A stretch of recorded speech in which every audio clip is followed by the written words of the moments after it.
aquellos que volvieron después de Yo hoy día en la mañana lo escuchaba en el devocional y estaba un poco preocupado porque decían, sí, la semana de vacaciones, el mes de vacaciones.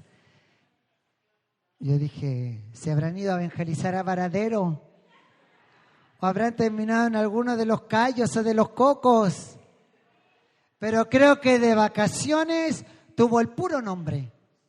Porque escuchándolos hoy en la mañana, como Dios fueron trabajando en la obra del Señor.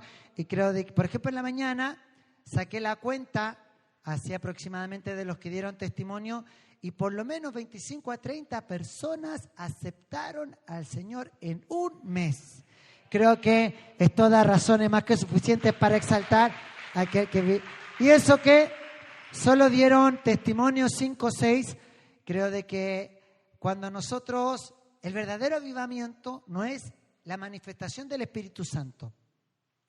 El verdadero avivamiento no es que una predicación sea eufórica y haya muchos gritos, saltos y la gente caiga de espalda, sino que el verdadero avivamiento viene de la palabra vivir.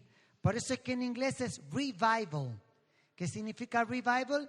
Revivir. Y no hay mejor avivamiento que cuando un pecador llega a los caminos del Señor. Eso vale más que 1000 cultos gritados, 1000 cultos saltados y que queden todos en el piso. ¿Saben por qué? Porque cuando nosotros somos canal de bendición para que una persona llegue a los pies de Cristo, como dijo el pastor, ¿fue con ustedes el pastor que decía que nuestro trabajo es dejar vacío el infierno? ¿Fue este año o fue el año pasado? ¿No fue este año? Bueno, hay un profesor que decía, nuestra tarea, nuestro trabajo es dejar vacío el infierno. ¿Y cómo vamos a dejar vacío el infierno? Sacándolo de las tinieblas y trayéndolo a la luz admirable que es Cristo. Así que dígale que está al lado suyo una vez más. Tú eres un factor de reavivamiento. Pero no vamos a predicar de eso. Esto era para aprender el culto cubano. Vamos todos al libro de Primera de Reyes, capítulo 3, versículo 9. Primera de Reyes, capítulo 3, versículo 9. ¿Ya? Primera de Reyes, capítulo 3, versículo 9. ¿Ya lo encontraron? ¿Amén o no amén? Bueno, le vamos a dar lectura todos juntos, como si fuera el texto áureo de la escuelita dominical, en el nombre de nuestro Señor Jesucristo. 1, 2 y 3. Da pues...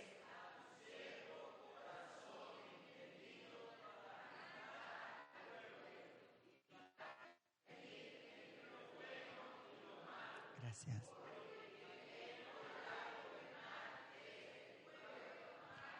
Vamos de vuelta. 1, 2 y 3.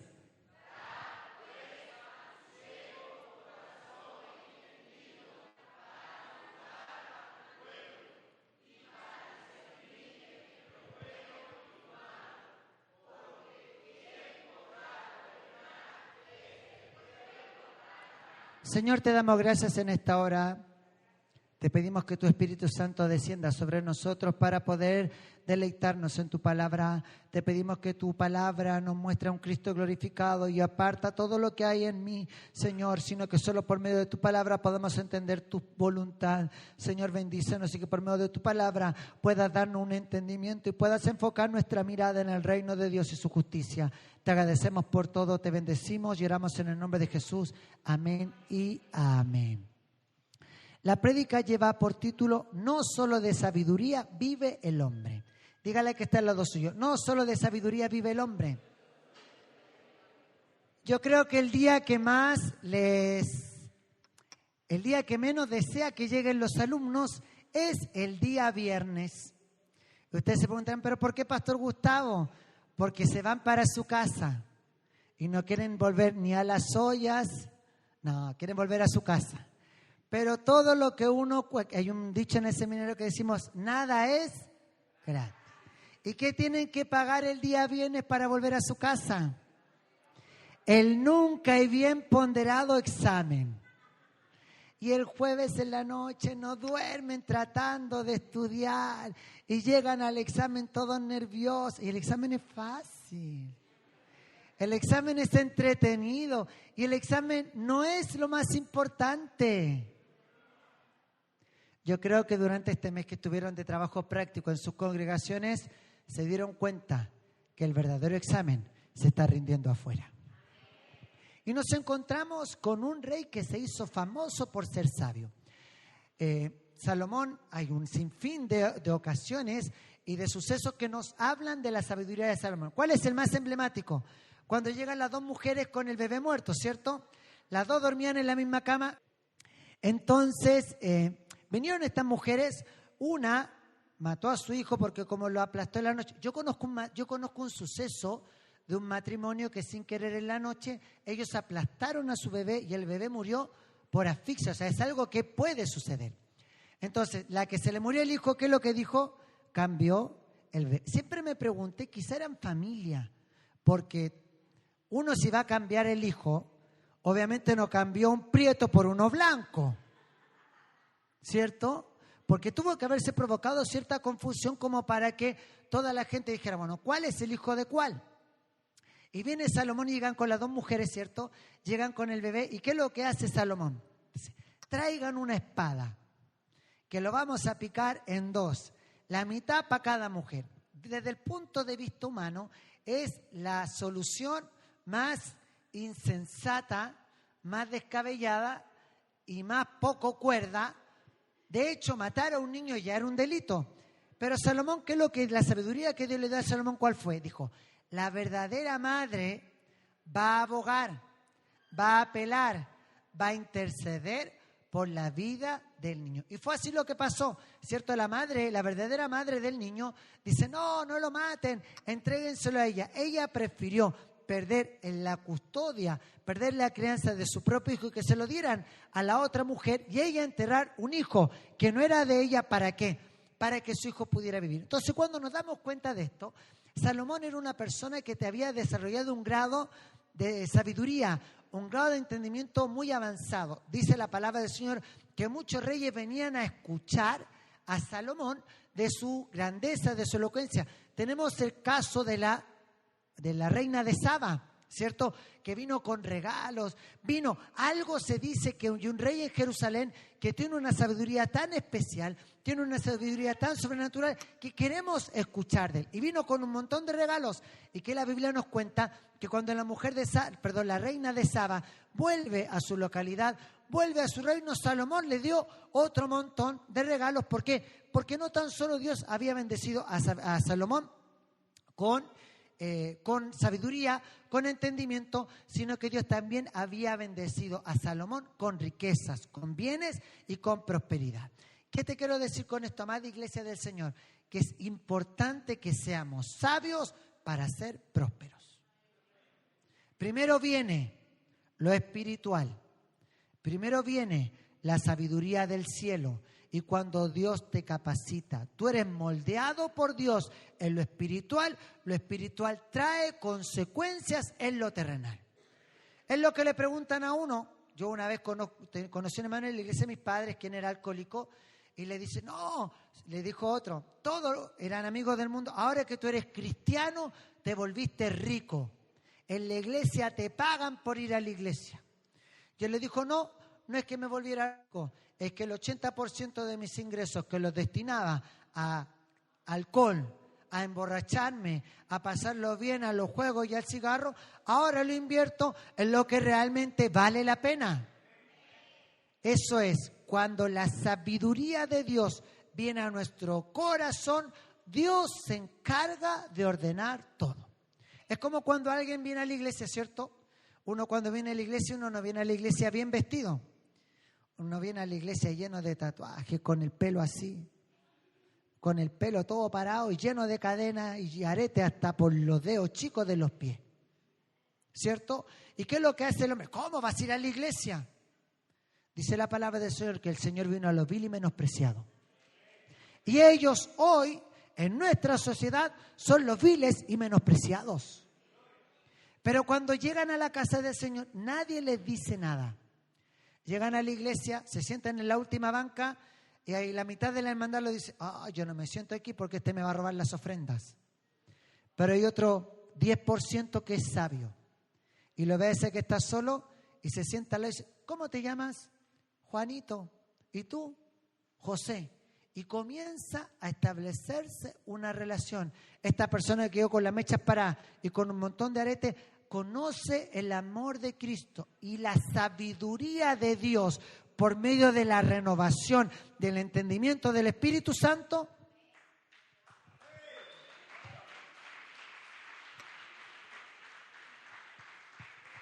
Porque servimos a Dios por agradecimiento y no por obligación. ¿Qué te quiero decir con esto? La sabiduría humana no tiene mucha trascendencia. Tú puedes obligar, pero cuando tú no estés, la gente vuelve a hacer lo mismo. Pero cuando hay una sabiduría de lo alto, que es el temor de Dios. El mismo rey Salomón dijo, el temor a Jehová es el principio de la sabiduría. El temor no es, si yo me equivoco, Dios me va a mandar un rayo. Si yo hago esto, Dios me va a mandar los 4 jinetes del Apocalipsis y me va a castigar. Yo siempre doy este ejemplo. Yo no adultero contra la pastora Ángela porque en el pensamiento humano, si a mí me descubren en un adulterio, hay un divorcio. Yo que no sé cocinar, yo que no me sé lavar los platos, yo que no sé usar la lavadora, esa automática que hay que apretar un botón, casi siempre le echo hasta más detergente del que hay que echarle.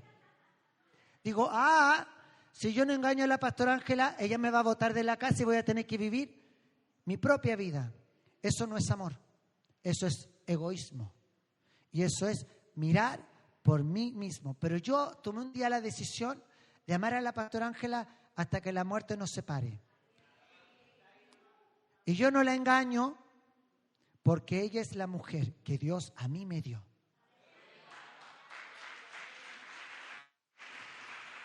Para mí es una bendición y yo para ella soy una cadena perpetua por un pecado no cometido.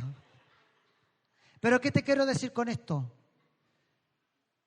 Cuando yo trato de no fallarle a Dios por yo no ser castigado, eso no es temor, eso es miedo, eso es terror, eso es angustia. Pero cuando yo trato de no fallarle a Dios porque le amo, porque Él me amó primero, todas mis decisiones tienen como pilar tratar de agradar y agradecer a aquel que me amó primero. Así que dígale que está al lado suyo, si quieres ser sabio, tienes que ser agradecido. Temor no es miedo, temor es respeto. Entonces, para poder entrar en el contexto de la palabra del Señor, todos vemos a un Salomón que construye un templo, todos vemos a un Salomón que es un hombre sabio, todos vemos a un Salomón que todo el mundo hablaba de este rey joven que estaba llevando adelante al pueblo de Israel. Pero en realidad Salomón no estaba haciendo absolutamente nada que él se lo pudiera merecer. Salomón no había ido a la guerra. Salomón no había peleado contra Saúl. Es más, Salomón nace cuando David ya era rey. ¿Qué quiero decir con esto? Que Salomón nació en una cuna de oro. En mi caso, soy nacido, criado, amarrado, encadenado y convencido en el ministerio. Más encima yo vivía al frente de la iglesia, así que no podía meter el cuento de que la guagua no pasaba. Tenía que ir sí o sí a la iglesia. Salomón le pasó igual. Él nació en una cuna de rey. No conoció la pobreza. Salomón no conoció la escasez. Salomón no conoció el trabajo duro porque sí era príncipe. Era un hombre que había nacido en las mejores condiciones. Pero él no tenía el derecho a ser rey de Israel. Porque no era el primogénito. Salomón había nacido en reemplazo del hijo que David tuvo con Betsabé. En otras palabras, cuando veían a Salomón, siempre se recordaron del adulterio de David con Betsabé. Pero mire lo que dice en el libro de 2 de Samuel, en el capítulo 7. David piensa y dice, bueno, y ahora Israel es un reino que tiene paz. Recién la paz de Israel vino a establecerse en los 40 años del reinado de David. Toda la gente tiene una casa donde vivir. Yo como rey tengo un palacio. Las puertas de Jerusalén se han construido, pero hay algo que aún no tiene un lugar estable. ¿Y saben cuál era ese algo? el tabernáculo de Jehová. El pueblo había establecido sus casas, el pueblo había comenzado a vivir como cualquier nación, y todas las naciones tenían templos, excepto una. ¿Y cuál era esa nación? Esa nación era el pueblo de Israel, y el tabernáculo y el arca del pacto y la tienda del tabernáculo había ido como un nómada desde la época de Moisés hasta los tiempos de David. Y David dijo: yo quiero levantar un altar, yo quiero levantar un templo, yo quiero construir un lugar donde el pueblo de Dios se pueda reunir y pueda alabar a Dios. Yo quiero levantar un atrio en donde el pueblo pueda traer las ofrendas, en donde el pueblo se pueda reunir y la adoración sea establecida en un lugar constante y perpetuo para que la luz de Israel jamás se aparte. Dios nos ha permitido a cada uno de nosotros levantar nuestros lugares. Los alumnos de la sexta promoción están identificando sus territorios para comenzar sus casas cultos. Pero creo que lo más importante es entender el corazón de David. A David no le bastó tener un palacio, a David no le bastó tener tranquilidad, a David no le bastó tener paz, a David no le bastó reunir las 12 tribus de Israel, sino que David dijo: yo tengo que levantar un lugar en donde el pueblo pueda adorar a Dios.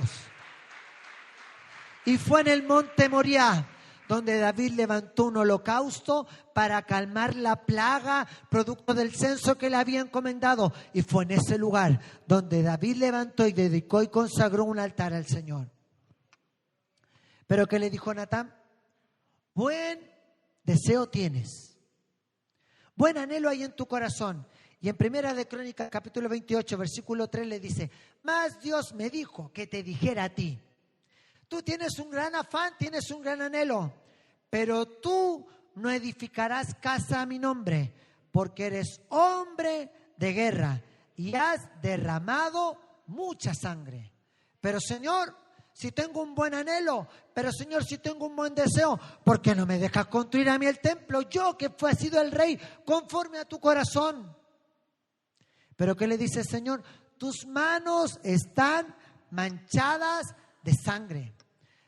David no fue como Ezequías, que cuando Dios le dio los 15 años de extensión a Ezequías dijo: bueno, el problema será para otro. Sino que David se encargó de reunir todas las ofrendas, de reunir todos los materiales. Él hizo alianzas con los gobernantes de Irán. Él hizo alianzas para que la gente pudiera venir a servir. Y en ese afán Dios hace un pacto con David. En primer lugar, y este es un punto muy importante que quiero compartir con ustedes, el pacto que Dios hace con David no es un pacto en el cual David ve los resultados. Y en esto me quiero detener. Muchas veces hemos recibido promesas, muchas veces Dios nos ha dado respuestas, Dios ha hecho un pacto con nosotros, nos ha prometido algo y nuestros ojos no lo ven y nuestros ojos no lo logran dimensionar. Yo vengo de una familia de mis papás, mis tíos son pastores, mis abuelos son pastores, mis bisabuelos padecieron persecución por la causa de Cristo y ellos murieron soñando con que un día sí les sería para Cristo. Así como ustedes, hoy en Cuba hay una promesa de que Cuba será para Cristo. Hay muchos que murieron dando su vida por la propagación del Evangelio. Pero ¿saben lo que el pacto que Dios hace con David? Es un pacto que no se iba a concretar en los días de David. En primer lugar, Dios le promete a David un sucesor. En 2 de Samuel capítulo 7, versículo 12, en 2 de Samuel capítulo 7, versículo 12 dice: y cuando tus días sean cumplidos y duermas con tus padres, yo levantaré después de ti a uno de tu linaje, el cual procederá de tus entrañas y afirmaré tu reino. Claro, David tenía sucesor porque tenía una pila de hijos. Recordemos que tuvo hijos con bastantes mujeres. Y había un sucesor natural. Había un sucesor que era el primogénito. Pero Dios le estaba dando una promesa de que le iba a dar, o iba a levantar uno después de tu linaje, el cual procederá de tus entrañas, y afirmaré su reino. Amados hermanos, amados pastores, no sirve de nada levantar discípulos porque sí. No sirve de nada levantar discípulos para ganar número. Cuando tú levantas un discípulo, cuando Dios trae a una persona a tu lado y comienzas a trabajar con él y Dios te lo pone en tu camino para que tú puedas obrar y pueda haber un discipulado real, ¿sabes lo que pasa? Así como David prometió que iba a firmar el reino en el sucesor, quien sería Salomón, Dios va a firmar tu ministerio para que trascienda generaciones.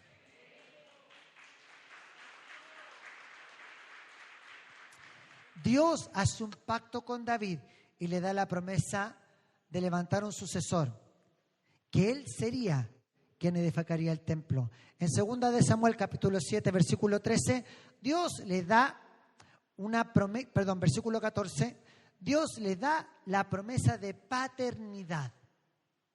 Salomón, cuando asume el reinado, era relativamente joven. Dice en 2 de Samuel, capítulo 7, versículo 14, dice: y yo le seré a él padre, y él me será a mí hijo. Y si él hiciere mal, yo lo castigaré con vara de hombres y con azotes de hijo de hombre. ¿Por qué creen que Dios le está diciendo a David que le está dando este pacto de paternidad sobre Salomón? Porque Salomón era relativamente joven. Recordemos que Salomón también reinó bastante años sobre el pueblo de Israel. Y cuando David siente que tiene que haber una sucesión, David ya no iba a estar en el trono. Entonces la preocupación de David iba a haber sido: ¿y qué va a pasar con mi sucesor cuando yo no esté? ¿Qué va a pasar con los que vengan de mí cuando yo ya no esté presente? ¿Qué va a pasar cuando el Señor me traiga de este lugar, cuando el Señor me saque del escenario de esta tierra y parta al reino de los cielos? ¿Qué va a pasar con mi sucesor? ¿Y sabes lo que le dice Dios a David? David, tú no te preocupes. Aunque tu hijo quede huérfano, aunque el rey que venga no tenga un mentor directo como un padre, va a tener el mejor mentor. Va a tener el que más se va a preocupar de ellos, porque yo seré a él por padre y él será a mí por hijo. Y mira lo que dice, terminando este versículo. A mí me bendice mucho esta parte del versículo, que no es la más linda. Dice: y si él hiciere mal, yo lo castigaré con vara de hombres y con azote de hijo de hombre. Pero Pastor Gustavo, ¿por qué Dios más encima? Va tan bien el versículo: ay, yo a él le seré por padre y él me será a mi hijo. Qué lindo hubiese quedado. Yo lo voy a bendecir y yo lo voy a cuidar. O las palabras de José: y si tú meditas en la palabra de Jehová de día y de noche, yo estaré contigo, guardaré todo lo que tú hagas y serás bendecido. No. ¿Por qué? Porque un padre que ama es un padre que corrige.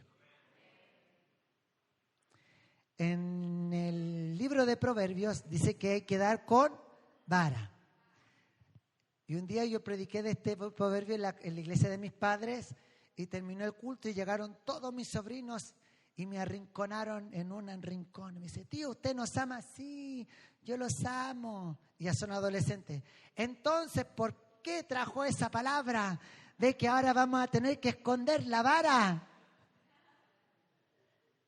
Un padre que ama, un padre que corrige, es un padre que se toma el tiempo para enseñar a sus hijos cómo enmendar sus errores. Entonces, cuando Dios le dice a David: yo le seré a él por padre y él me será mi hijo, y si hiciere mal, yo lo castigaré con vara de hombres. La vara era un elemento que los judíos tenían muy a mano para corregir a sus hijos. Cuando Dios le dice a David que le corregirá con vara de hombre, le está trayendo a la cultura judaica. Y le dice: si yo lo voy a corregir, como dice el libro de Proverbios que lo escribió el mismo Salomón, que el padre corrige con vara, le está diciendo: yo voy a enseñar a tu hijo a ser un hombre que pueda caminar en la verdad y en la voluntad del Señor. Amada iglesia, si hoy tú te sientes que Dios te está dando con una vara, ¿no será que Dios te está corrigiendo porque quiere hacer de ti un hombre que glorifique a Dios con sus acciones? ¿Cuál fue el primer área del pacto? Dios le prometió un sucesor. Dios le prometió paternidad. Y Dios promete a David perpetuidad. En el 2 de Samuel capítulo 7 versículo 13 dice: él edificará casa a mi nombre y yo afirmaré para siempre el trono de su reino. Y aquí me quiero detener. En ninguna parte de 2 de Samuel capítulo 7 vemos a Salomón. En ninguna parte lo encontramos. Es la conversación que Dios tiene con David por el deseo que David tiene de levantar un templo. Salomón no hizo nada. Salomón recibió. David muere, ¿cierto? Pero antes de morir, tiene que dejar ordenada la casa. Y vamos todos a buscar en Primera de Crónicas, que es uno de los libros menos leídos de la Biblia. Primera de Crónicas, capítulo 28. Primera de Crónicas 28, versículo 5. 28, 5. ¿Lo encontraron?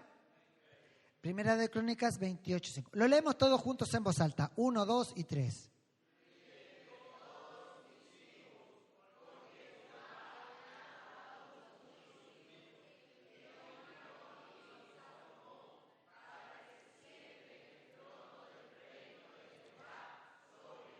¿Qué es lo que dice Primera de Corintios? Que Dios le había dado muchos hijos a David.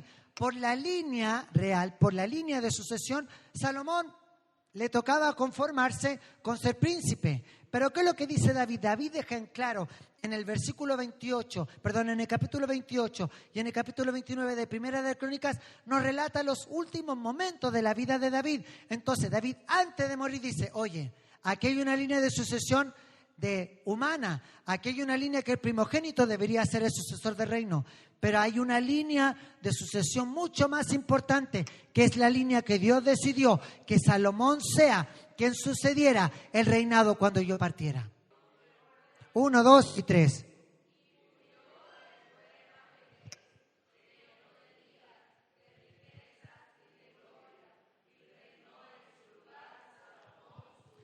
¿Cómo murió David? ¿Cómo murió David? En buena vejez. La vejez, dicen que empieza de los 65, 70 para arriba, y hay gente que lleva una buena vejez, ¿cierto? Que uno los ve, y aunque esté arrugadito como pasa, a mí me llama mucho la atención, por ejemplo, cuando he ido a Maicí, y uno ve a las señoras de Maicí, tienen arrugas hasta en la lengua. Son arrugaditos. Y como para allá hay mucho sol, tan quemaditos. Y uno le dice, ¿qué edad tiene usted? No, yo tengo 80, 85. ¿Y dónde vive usted? No, ahí en la loma de al lado. Lo más probable es que esa loma de al lado sean 10, 15 kilómetros. Y uno la ve llegar al culto, saltan las 2 horas del culto, porque como los cultos cubanos son de alto salto, bailan las 2 horas y después vamos cocinando, y para cocinar, para allá no hay gas ni de cañería. Ella misma ve a las viejitas con un machete, picando la leña, haciendo carbón. El miércoles tuvimos un seminario de sanidad interior y probamos el sazón maiceño, un rico pollo a la leña. Y si uno los ve, es gente que con buena vejez hace 1000 cosas y no necesitan ayuda. Esa es la vejez que Dios le había dado a David. Dice que había muerto con buena vejez, lleno de días. ¿Qué quiere decir? Que sus días eran días completos, que no dependían de nadie. Y no eran días mediocres. Dice que Dios, en su vejez, Dios le dio riquezas y gloria.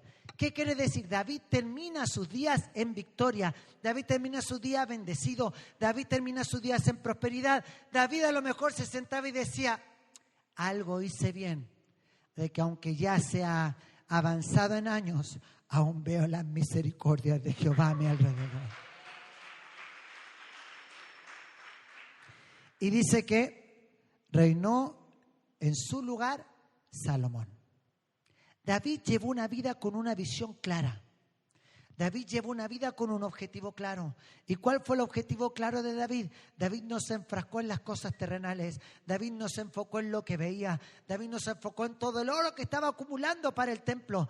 El enfoque de David, el propósito de la vida de David, el centro de la vida de David era alabar y exaltar a aquel que un día había salido a su encuentro en medio de las ovejas. Por eso es que el escritor del Nuevo Testamento dice que el corazón de David era un corazón agradable a Dios. Un mujeriego, un adúltero, un mentiroso, un asesino. Ese corazón, el escritor del Nuevo Testamento dice que el corazón de David era un corazón agradable a Dios. ¿Saben por qué? Porque cuando David se encuentra en aflicción, David escribe el emblemático capítulo 51 del libro de Salmos. Señor, no apartes de mí el gozo de tu salvación y tu espíritu noble me sustente. Crea un nuevo corazón en mí. Vemos a un David que entiende que él no tiene que construir el templo porque sus manos estaban manchadas de sangre, pero él sigue en el propósito que Dios le había entregado. Muere David, lo sepultamos, lo lloramos. ¿Y quién asume el reinado? Salomón. Y la primera conversación que tiene Salomón con Dios, en Primera de Reyes, capítulo 3, versículo 9, Dios le dice a Salomón, así como estuve con David, voy a estar contigo. ¿Por qué? ¿Por qué Dios le dice eso a Salomón? Era el pacto que Dios había hecho con David. No era el pacto que Dios había establecido con Salomón, porque Salomón recién en el capítulo 3, en el capítulo 2 y capítulo 3 de Primera de Reyes, asume el reinado. Dios está recibiendo la bendición que le pertenecía a su padre. Y vemos claramente el cumplimiento de la palabra del Señor. No he visto justo desamparado, ni su simiente que mendigue el pan. ¿Qué quieres, Salomón? ¿Qué quieres que te dé ahora que eres el rey de Israel? ¿Y qué es lo que le dice Salomón? El versículo que leíamos al principio. Da pues a tu siervo un corazón entendido para juzgar a tu pueblo y para discernir entre lo bueno y lo malo. Porque ¿quién podrá gobernar tu pueblo tan grande? Y el pueblo de Israel no era un pueblo. Dios lo sacó de la esclavitud. ¿Vieron el Mar Rojo? ¡Ay, claro! Nos sacaron para morir en el desierto. Dios le abrió el mar.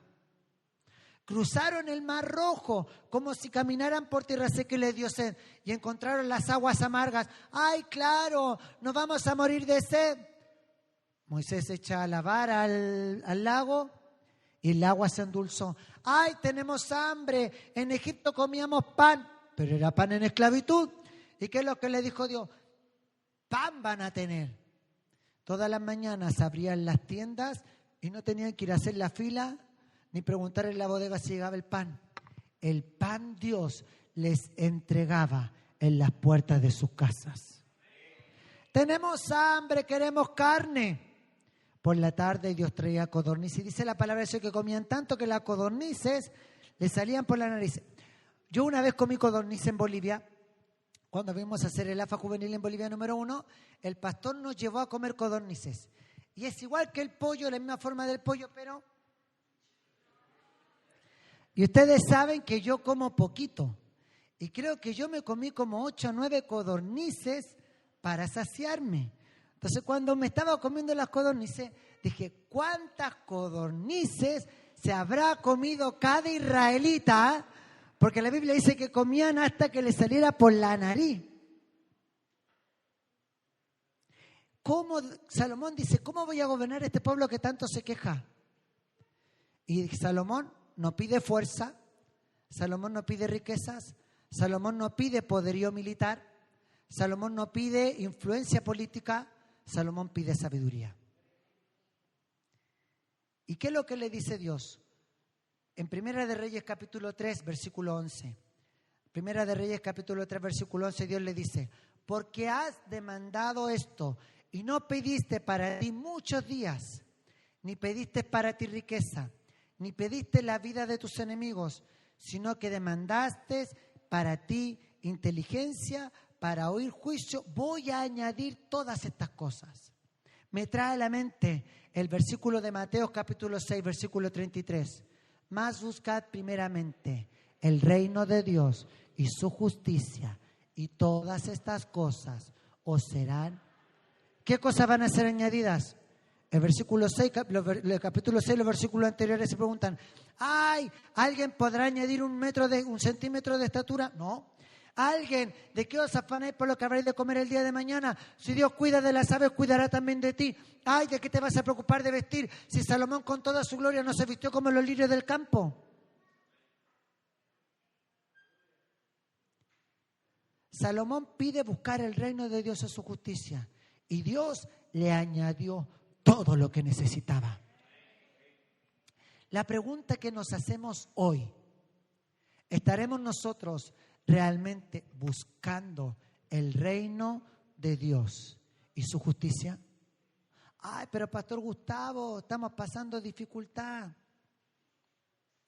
Váyanle a otro extranjero con ese cántico que nosotros también pasamos dificultad. Pastor Gustavo, está todo difícil. Mejor que ningún otro extranjero lo sabemos. Pero déjame decirte algo. En medio de este tiempo de dificultad, ¿acaso la mano de Jehová se ha cortado para contigo?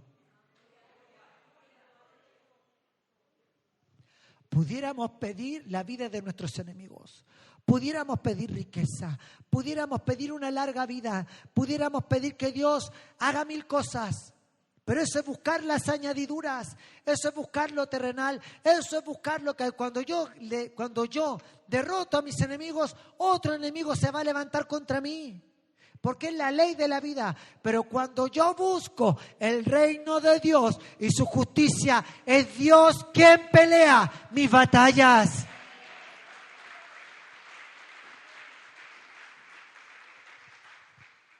Dijimos que David comenzó siendo un pastor.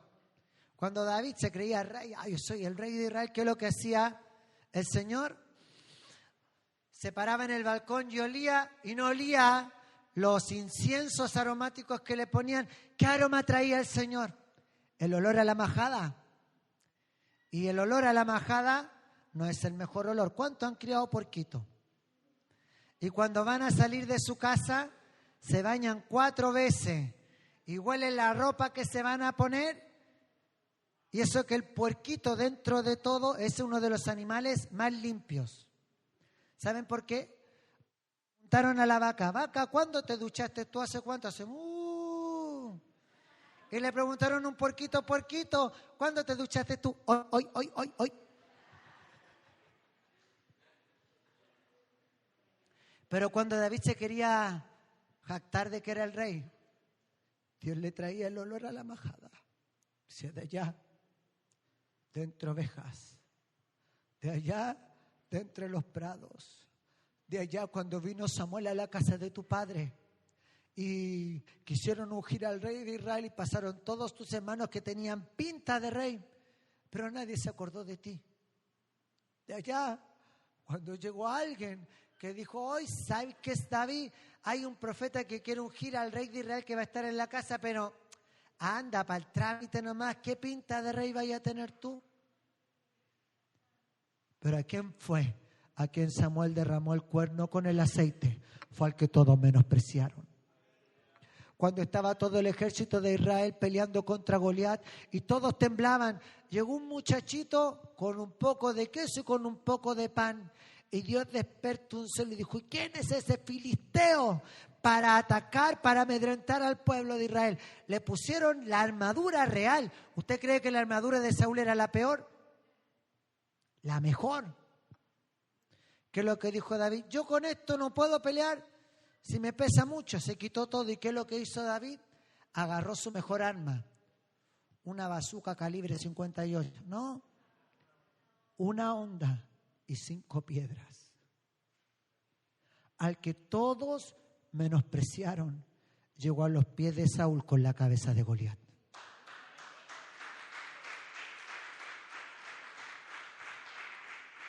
De allí Dios levantó a un rey que le prometió un reinado perpetuo y le prometió un sucesor te voy a dar a Salomón. Salomón llega al reinado y se pone a construir el templo. Y es tanto que dice la palabra del Señor que cuando terminaron de construir el templo, la gloria de Dios cayó sobre el templo y era tan potente la gloria del Señor que los sacerdotes no podían ministrar producto de la gloria de Dios. Y el templo de Jerusalén era un templo que no estaba pintado con las minas de oro, era un templo que se había levantado con oro. Y dice que mientras construían el templo no se escuchaba sonido de martillo, no se escuchaba sonido de sierra, porque los adoradores, los cantores y los levitas adoraban a Dios. Ellos construían lejos todos y lo armaban como un Lego, porque no había sonido de instrumentos. Lo armaban como un rompecabezas. La gente venía a ver el templo. Pero ¿saben qué? La visión de Salomón terminó cuando el templo se concretó. El propósito de Salomón terminó cuando el templo se concretó. ¿Qué es lo que le dijo Dios al pueblo de Israel? No te juntes con mujeres extranjeras. Después que Salomón construye el templo y dedica todo al Señor y ve la gloria del Señor como nunca antes el pueblo de Israel la había visto. En el capítulo 11, en el versículo 5 de Primera de Reyes, nos cuenta que Salomón amó más a las mujeres extranjeras y desviaron su corazón. Pero ¿cómo? El rey más sabio, pero el rey más inteligente, déjame decirte algo. Porque cuando nos ensoberbecemos, cuando nos enorgullecemos, cuando nos creemos que somos sabios, comenzamos a ser las personas más insensatas en esta vida. No es que esto lo hago yo, no es que estoy levantando una casa culto, no, es que mire, hemos levantado 4 congregaciones después de la pandemia. Si lo has levantado tú, déjame decirte, y no quiero con esto decir que te estoy maldiciendo, o estoy declarando palabras en contra de ti, pero si lo has levantado tú, tu ministerio tiene fecha de vencimiento. Pero si tú eres un canal siendo utilizado por Dios, déjame decirte que irás de avance en avance hasta completar la luz como el día completa en la aurora.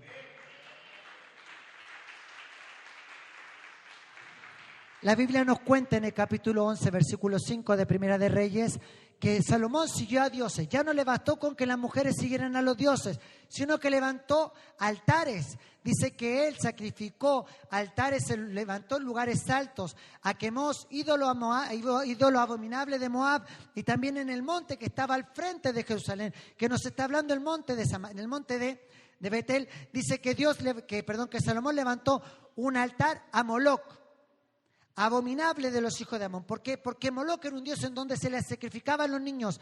La imagen de Moloc era como un dios de fierro, de hierro, que tenía sus manos en pendiente negativa, y que esto abajo había un fogón de fuego, y ponían a los bebés en los brazos, en los hombros de Moloc, y los bebés naturalmente, como la pendiente no era tan inclinada, comenzaban a rodar hasta que caían al fuego. Pero para que fuera una ofrenda agradable a Dios, a Moloc no tenía que escuchar los sonidos del llanto del bebé, sino que mientras estaban muriendo este bebé rodando, cayendo al fuego, todos los sacerdotes de Moloc comenzaban a alabar, a exaltar, a bendecir, a glorificar al Dios. ¿Qué es lo que me está diciendo Primera de Reyes, capítulo 11, versículo 5 y versículo 6?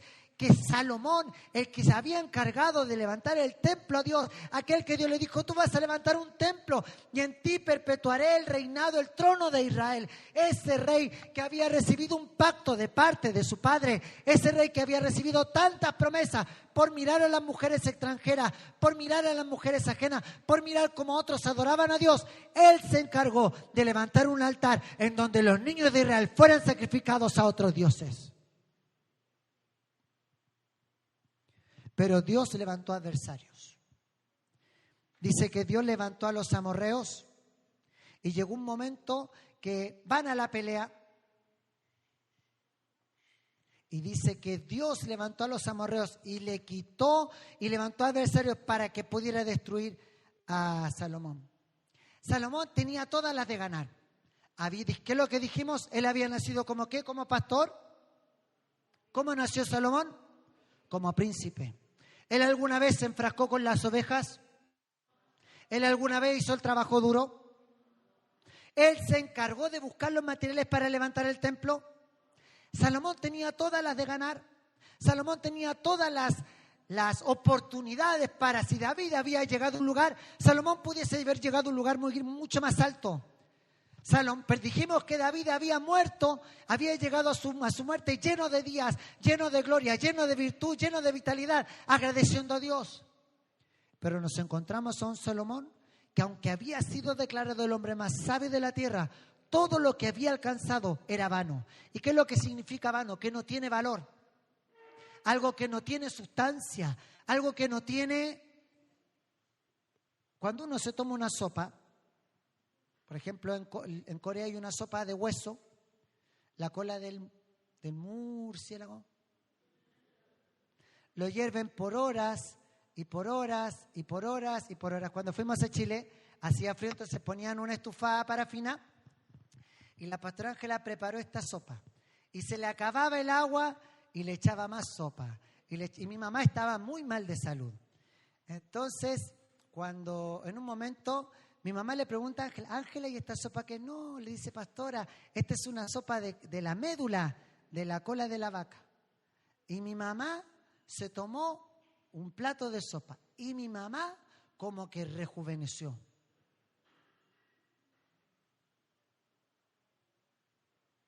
Amados hermanos, aunque sea pura agua, lo que mi mamá haya tomado, la sustancia nutritiva le dio fuerzas. Aunque hoy veas solo agua, en medio de las aguas Dios puede provocar milagros. En medio de las aguas, con tinajas, Jesús transformó el agua en vino. David termina lleno de días. Salomón comienza su reinado lleno de días. Comienza una vida próspera. Pero ¿qué es lo que dice el libro de Eclesiastés capítulo 1, versículo 14? Dice, yo el predicador fui rey sobre Israel, rey en Jerusalén. Nos está hablando que el libro de Eclesiastés lo escribe Salomón. Nos está hablando que el libro de Eclesiastés lo escribe Salomón. Y el libro de Eclesiastés es un libro que nos habla y nos confronta con la vanidad. Todo tiene su tiempo. Tiempo de nacer, tiempo de morir. Tiempo de llorar, tiempo de reír. Tiempo de sembrar, tiempo de cosechar. Y mire lo que dice en Eclesiastés capítulo 1, versículos 16 y 17. Hablé yo en mi corazón diciendo, he aquí yo me he engrandecido y he crecido en sabiduría sobre todos los que fueron antes de mí en Jerusalén, y mi corazón ha percibido mucha sabiduría y ciencia. Y dediqué mi corazón a conocer la sabiduría y también a entender las locuras y los desvaríos. Dice, dediqué mi corazón a conocer la sabiduría y entender las locuras y los desvaríos. Y conocí que aún en esto era aflicción de espíritu. Salomón tenía hambre de conocimiento. Salomón tenía hambre de saber. Pero ¿qué pasó? Que Salomón desenfocó su sabiduría. Ya no buscó la sabiduría que proviene de Dios y comenzó a buscar la sabiduría que proviene de los hombres. Eclesiastés 2:3. Eclesiastés capítulo 2, versículo 3. Propuse en mi corazón agasajar mi carne con vino y que anduviese mi corazón en sabiduría, con retención de la necedad, hasta ver cuál fuese el bien de los hijos de los hombres, en el cual se ocuparán debajo del cielo todos los días de su vida. Y versículo más adelante también vuelve a decir, y esto era aflicción de espíritu.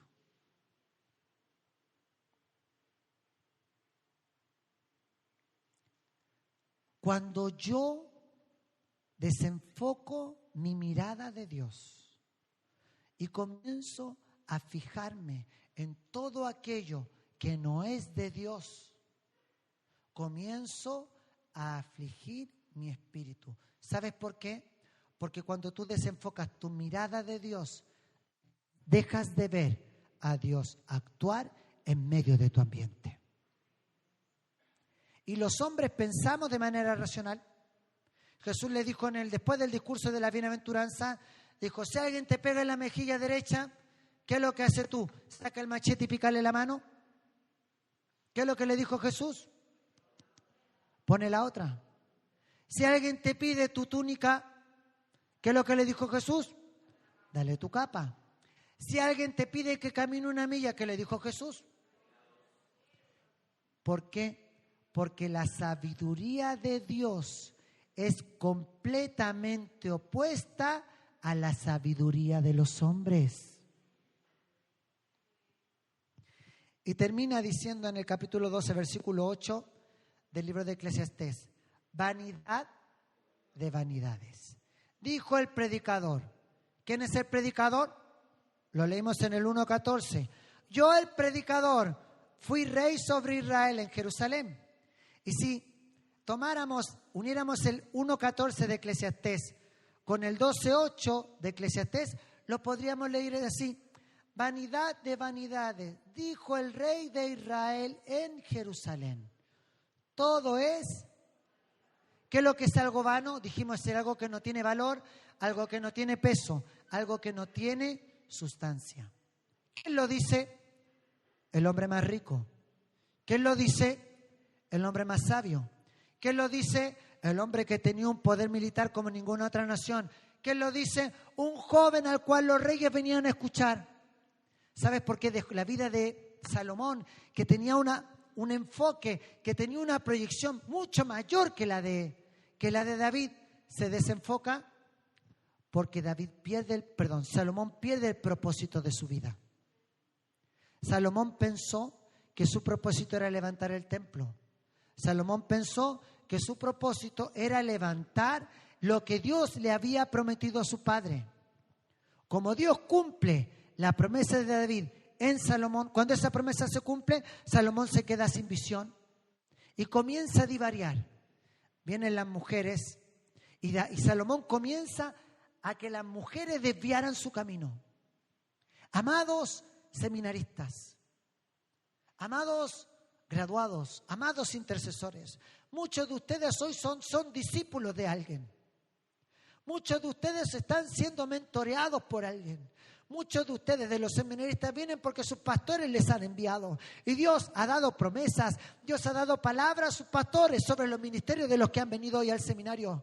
Pero la pregunta que nos tenemos que hacer: ¿cómo queremos terminar nuestros días? Llenos de vida, disfrutando de la bondad de Dios y entendiendo de que su misericordia está con nosotros en cada momento. Queremos terminar nuestros días diciendo las palabras de David: y en la casa de Jehová moraré por largos días. ¿O no será que estamos confiándonos en nuestra propia prudencia y va a llegar el día en que tengamos que decir: vanidad de vanidades, todo es vanidad? El comienzo de David y Salomón fue completamente distinto. El primero comenzó siendo un pastor olvidado y el segundo comenzó siendo un príncipe reconocido por Dios.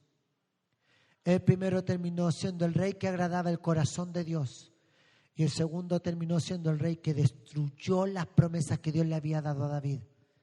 Y Dios continuó el linaje de David en el reinado de Judá. El hijo de Salomón siguió siendo rey y continuó así, porque había sido la promesa de David, no la promesa para Salomón. Hoy nosotros nos encontramos en el mismo lugar, hoy nosotros nos encontramos en el mismo camino, hoy nosotros nos encontramos en la misma disyuntiva. Dios nos ha dado promesas, Dios nos ha dado planes, Dios ha hecho pactos con los que vinieron antes de nosotros. Pero la pregunta es: ¿cómo estoy yo tomando los pactos que Dios hizo a los que me precedieron? Me estoy conformando con promesas que fueron para otros. Me estoy conformando con sueños que Dios le dio a otros que hoy se están cumpliendo en mi vida. Yo vengo, como les contaba, soy la cuarta generación de una familia de creyentes. Yo soy ingeniero comercial y pude haber optado a muchos trabajos. Pude haber desarrollado una carrera profesional excelente. Pero ¿saben qué? Cuando yo pensaba que Dios iba a abrir puertas, cuando yo pensaba que Dios iba a abrir caminos a los cuales yo estaba dispuesto para ese trabajo y poder llevar una vida en grande, una vida bendecida, una vida que me pudiera ayudar a ser patrocinador de la obra misionera, tanto a mí como a la pastora Ángela, Dios se encargó de cerrar las puertas. Porque Dios no nos había llamado a ser profesionales. Dios no nos había llamado a ser empresarios. Dios nos había llamado a que nuestro tesoro esté en el reino de los cielos, donde no viene ni la polilla ni el orina a comer. Pero yo hoy soy producto de promesas que Dios le diera a mis padres, a mis abuelos. Hoy yo soy quien tiene que tomar la decisión. Si enfocarme en la justicia de Jehová o las cosas vanas me van a emborrachar, me van a marear y me van a desenfocar. El mismo rey David lo dice en el Salmo 27, aunque padre y madre me dejaren, con todo Jehová me recogerá. Muchos de ustedes, como les decía, son discípulos de pastores. Muchos de ustedes hoy están levantando sus casas cultos. Muchos de ustedes, los alumnos en este primer ciclo, reconocieron el territorio que Dios les va a dar. Y Dios ha declarado promesas sobre sus vidas, sobre sus ministerios, sobre sus trabajos espirituales. Pero ¿qué va a pasar cuando Dios concrete las promesas que te dio a ti, pero que se las dio a otros? Josué repartió la tierra por heredad. Pero no fue la bendición de Josué, sino que Dios le dijo a Abraham, capítulo 11, 12, 13, le dice en el capítulo, cuando hace el pacto de la antorcha, le dice 15, el pueblo va a ir a Egipto y va a estar 430 años en esclavitud. Pero de allá yo voy a levantar un libertador, los voy a traer y van a tomar la tierra que a ti, Abraham, te di por heredad. Abraham se murió. Jacob se fueron con 70 a Egipto buscando trigo y Dios los bendijo. Pero se levantó un faraón que sintió temor del pueblo de Israel y los oprimió por 430 años. Levanta Dios a Moisés, atraviesan los 40 años del desierto. Con Josué conquistan la tierra prometida y cuando conquistan la tierra prometida, ¿qué es lo que hace Josué? Hace un mapa y dice, del otro lado del río Jordán, ¿quién va a estar? La media tribu de Manasés, la tribu de Rubén y la tribu de Gad y las otras tribus a uno le... Y empezó a repartir la tierra. ¿Cómo creen ustedes que se sintió Josué?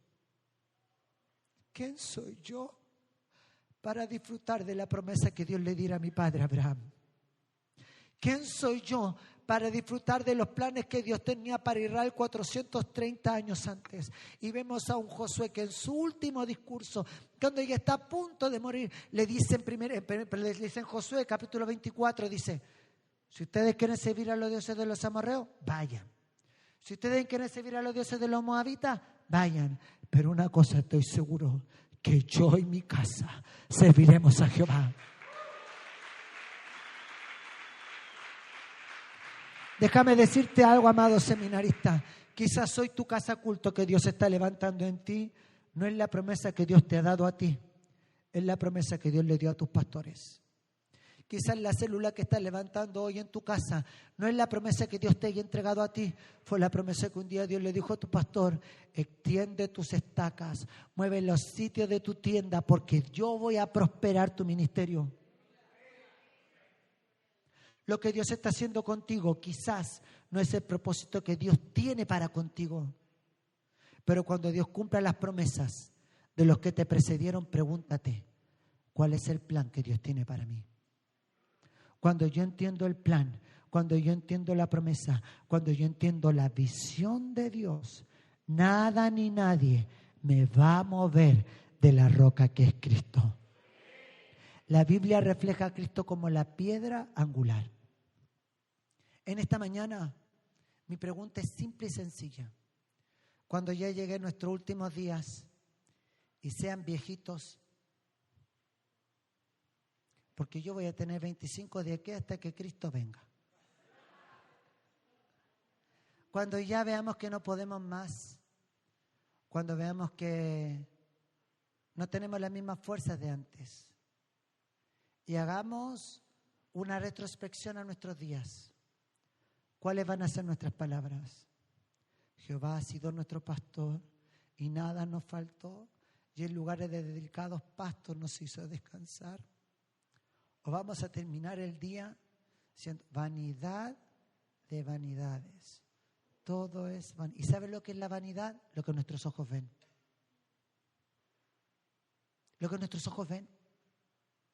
¿De qué nos sirve tener algo tan majestuoso si no hay presencia ni espíritu de Dios?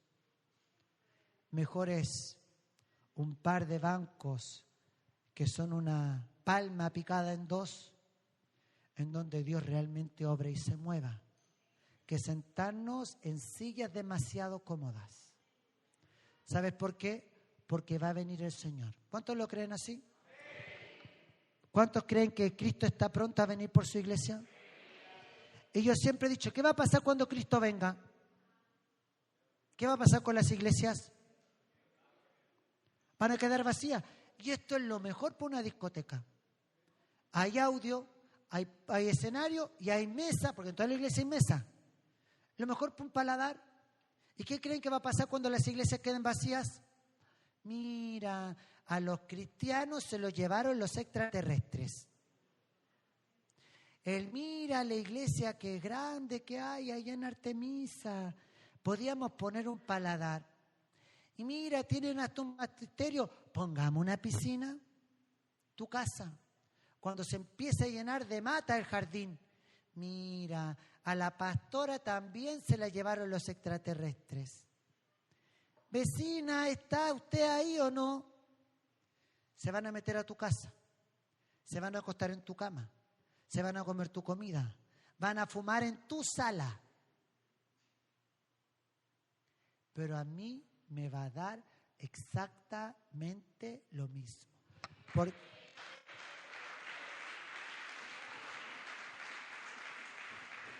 Tengo una finca llena de... ¿De qué será? ¿Qué es lo? Mango, langa, boniato, maíz. No le digan a la pastora Ángela dónde viven. ¿Qué va a pasar cuando tú seas arrebatado? Mira, el maíz que por años sembraste. Con esto no quiero decir que no sembremos más maíz. Pero el maíz que por tantos años sembraste, va a venir otro y se lo va a comer. La guanábana que tanto cuidas, va a venir otro y se lo va a comer. Pero a mí me da lo mismo, porque mientras ellos estén comiendo la guanábana, mientras ellos estén comiendo mi maíz, mientras ellos estén comiendo mi boniato, yo voy a estar comiendo en la boda del Cordero.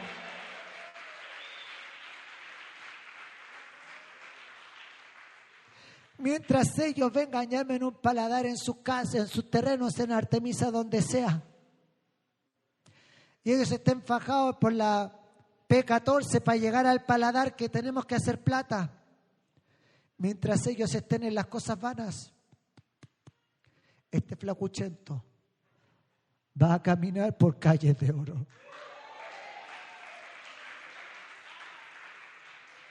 ¿Qué te quiero decir? En donde tú pongas tu sabiduría, eso trae trascendencia.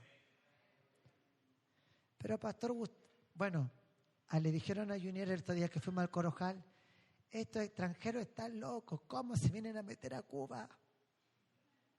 Va encima con 2 niñitas.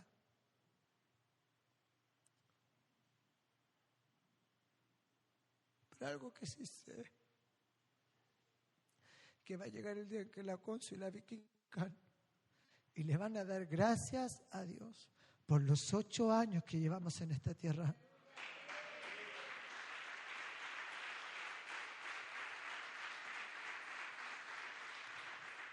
Quizás ellas no pueden ir al colegio y nosotros tampoco tenemos la economía como para mandarlas a una universidad en el extranjero. Pero sí sé que cuando ellas crezcan le van a dar gracias a Dios, porque en estos 8 años en Cuba Dios también las entrenó a entender que somos hijos del Rey de Reyes y Señor de Señores.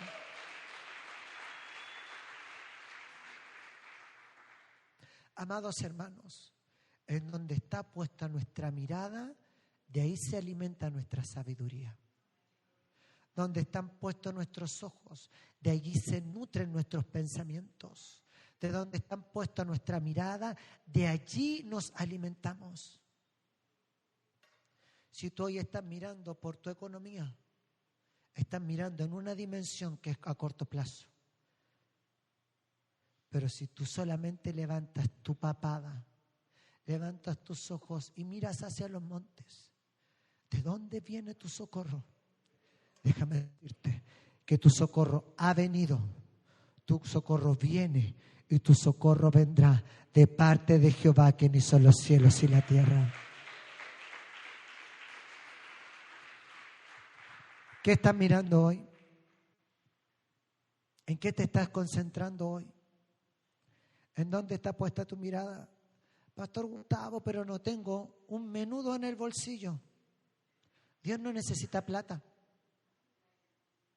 Pastor Gustavo, no tengo nada, ¿cómo poder salir adelante en el mes? Dios no necesita dinero, si en el cielo el polvo es oro. Pero creo de que lo que hemos puesto nuestra mirada en el Señor, hemos visto que las cosas simples se transforman en una fuente de agradecimiento. ¿Cómo queremos terminar nuestros días? La pastora Ángela siempre me reta, porque me dice, sí, tienes que cuidar tu salud para cuando seas viejito. Pero como yo no voy a llegar a viejito.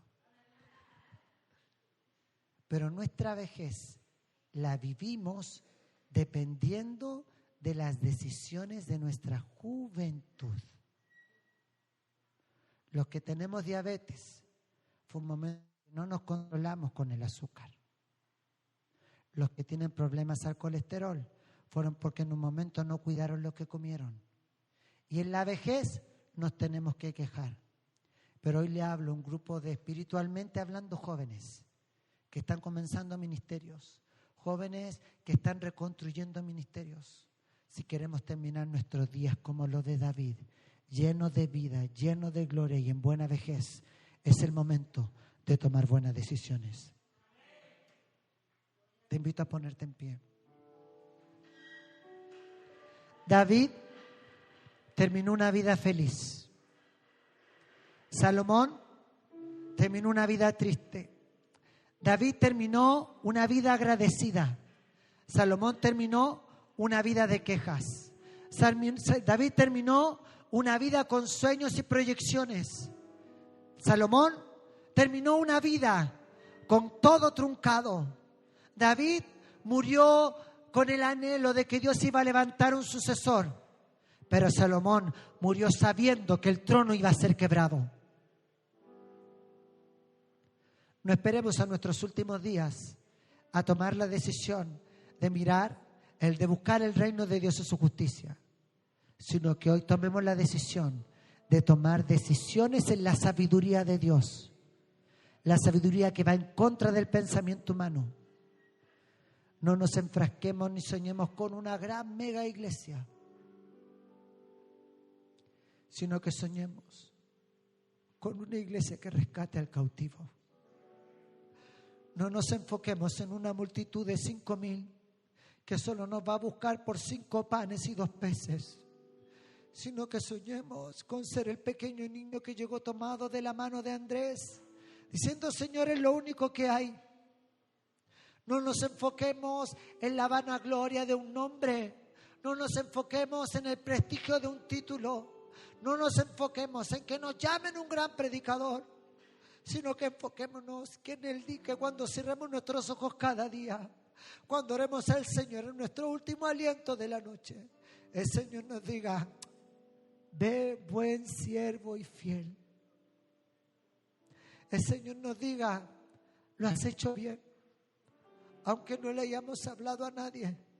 Que las intenciones de nuestro corazón sean pasadas por fuego y Dios las transforme en piedras preciosas. ¿De qué sirve que los hombres te reconozcan? ¿De qué sirve que los hombres te aplauden si hoy los que te reconocen el día de mañana te van a dar una puñalada por la espalda?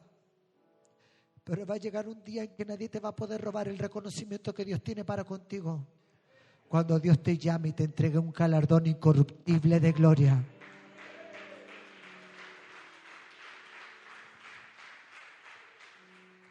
Nuestra sabiduría se alimenta por lo que vemos, no por lo que vivimos, sino que en nuestra vida tenemos que aprender a mirar la bondad y la fidelidad de Dios. Llevamos una vida en santidad y muchas cosas pueden carecer, pero vuelvo a repetir las palabras del salmista en el Salmo 27: aunque padre y madre me dejaren, de allí con todo Jehová me recogerá.